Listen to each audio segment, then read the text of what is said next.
पिछली कथा में हमने जाना महर्षि उतंग ने गुरुपत्नी की आज्ञा से पौष्य महाराज की पत्नी से कुंडल मांग लिए और उन कुंडलों को लेकर वह वहाँ से चल देते। मार्ग में उन्होंने अपने पीछे आते हुए एक नग्न छपड़क को देखा जो बार बार दिखाई देता और छिप जाता था। कुछ दूर जाने के बाद उतंग ने उन कुंडलों को एक जलाशय के किनारे भूमि पर रख दिया और स्वयं जल संबंधी कृत्य शौच, स्नान, आचमन, संध्या तर्पण आदि करने लगे। इतने में ही वह छपड़क बड़ी उतावली के साथ वहां आया और दोनों कुंडलों को लेकर चंपत हो गया। उतंग ने स्नान, तर्पण आदि जल संबंधी कार्य पूर्ण करके शुद्ध एवं पवित्र होकर देवताओं तथा गुरुओं को नमस्कार किया और जल से बाहर निकलकर बड़े वेग से उस छपड़क का पीछा किया। वास्तव में वह नागराज तक्षक ही था।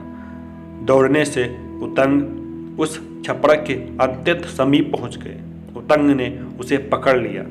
पकड़ में आते ही उसने छपड़क का रूप त्याग दिया और तक्षक नाग का रूप धारण करके वह सहसा प्रकट हुए पृथ्वी के एक बहुत बड़े विवर में घुस गया।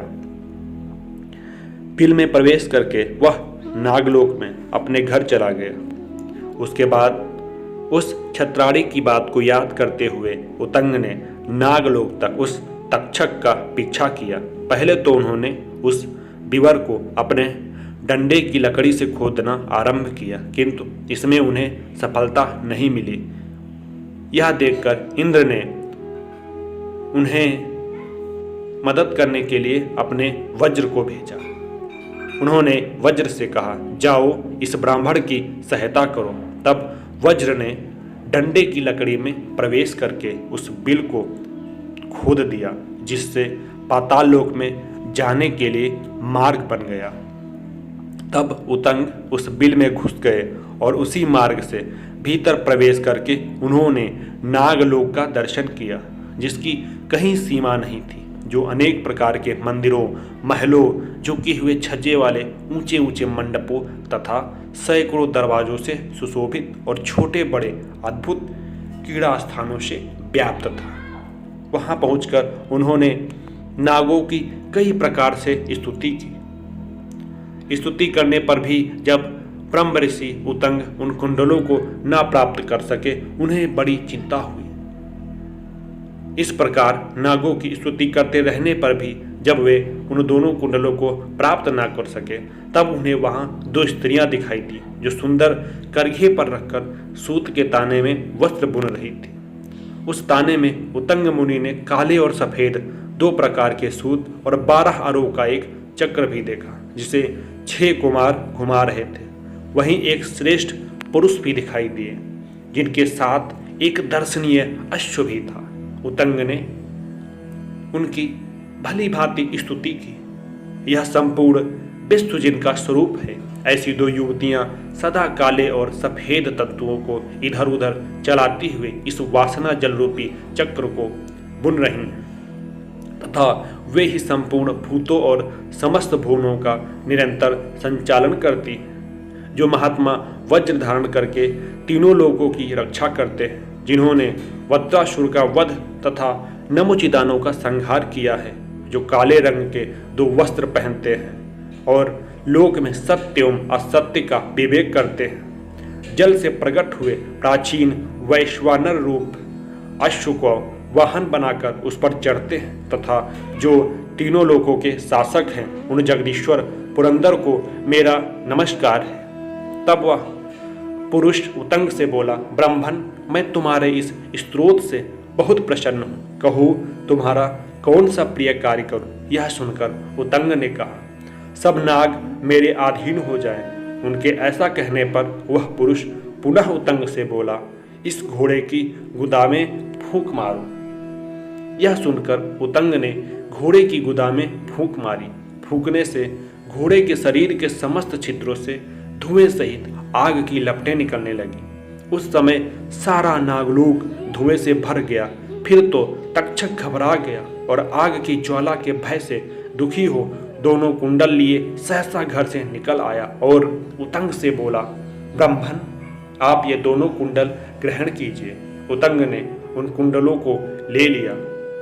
कुंडल लेवे सोचने लगे, अहो, आज ही गुरु पत्नी का वह पुण्यक व्रत है और मैं बहुत दूर चलाया हूँ। ऐसी दशा में किस प्रकार इन कुंडलों द्वारा उनका सत्कार कर सकूंगा।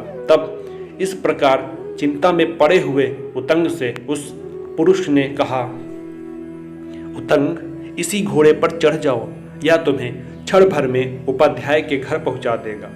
बहुत अच्छा कहकर उतंग उस घोड़े पर चढ़े और तुरंत उपाध्याय के घर आ पहुंचे। इधर गुरु पत्नी स्नान करके बैठी हुई अपने केश संवार रही थी।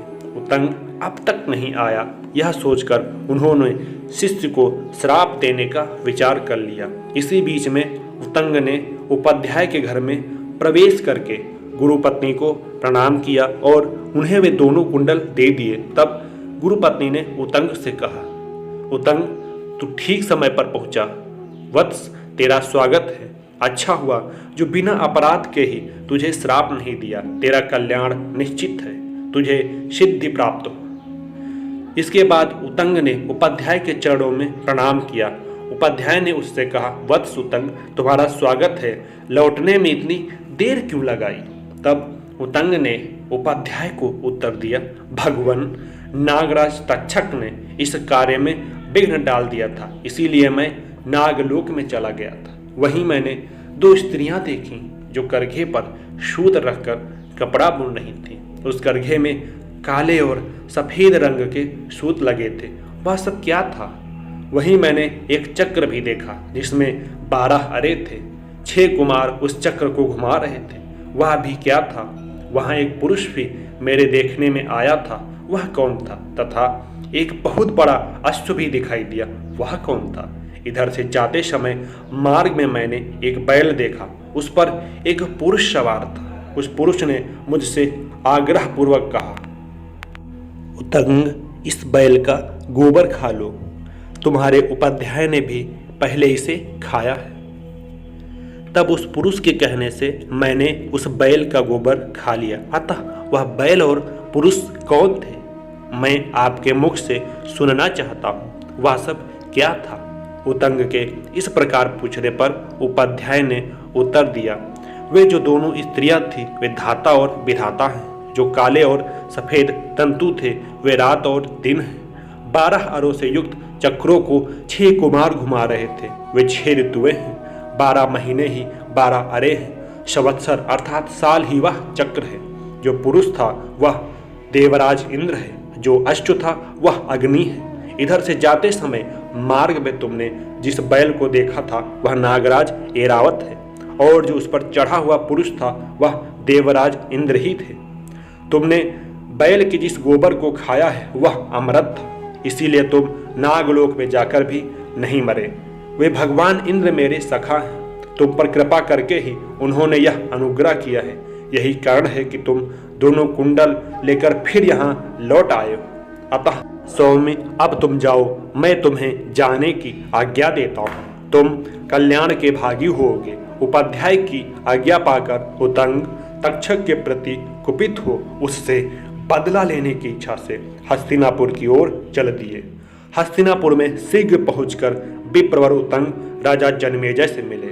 जन्मेजय पहले तक्षशिला गए थे। वे वहां जाकर पूर्ण विजय पा चुके थे। उतंग ने मंत्रियों से घिरे हुए उत्तम विजय से संपन्न राजा जन्मेजय को देखकर पहले उन्हें न्यायपूर्वक जय संबंधी आशीर्वाद दिया।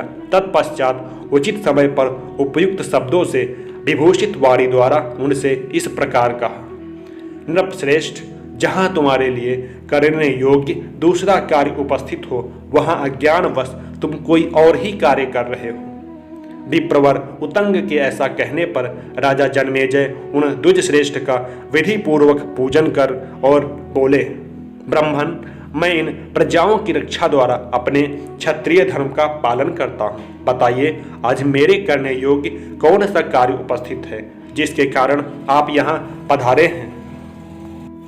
राजाओं में नृपश्रेष्ठ जन्मेजय के इस प्रकार कहने पर पूरी आत्माओं में अग्रगण्य विप्रवर उतंग ने उन उदार हृदय वाले नरेश से कहा, महाराज वह कार्य मेरा नहीं आपका ही है, आप उसे अवश्य कीजिए। इतना कहकर उतंग फिर बोले, भोपाल शिरोमणि नागराज तक्षक ने आपके पिता की हत्या की है, अतः आप उस दुरात्मा सर्प से उसका बदला लीजिए। मैं समझता हूँ शत्रुनाशन कार्य की सिद्धि के लिए जो सर्प यज्ञ रूप कर्मशास्त्र में देखा गया है उसके अनुष्ठान का यह उचित अवसर प्राप्त हुआ है। अतः राजन, अपने महात्मा पिता की मृत्यु का बदला आप अवश्य लें। यद्यपि आपके पिता महाराज परीक्षित ने कोई अपराध नहीं किया था, तो भी उस दुष्ट आत्मा सर्प ने उन्हें डस लिया और वे वज्र के मारे हुए वृक्ष की भांति तुरंत ही गिरकर काल के गाल में चले गए।